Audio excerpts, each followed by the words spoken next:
Salam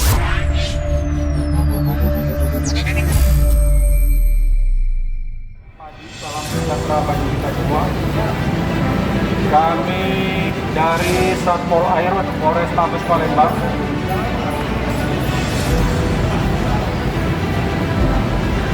warahmatullahi wabarakatuh. Selamat pagi, salam sejahtera bagi kita semua.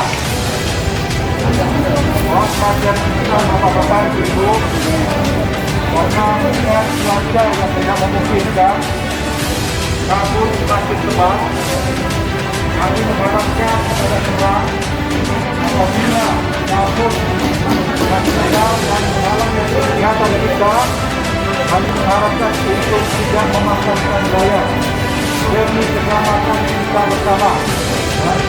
Kalau memang sudah dalam perjalanan dan asap menghalangi kegiatan kita, kami harapkan itu minggir juga, jangan mengalami alur pelayaran, ya, cari tempat yang aman.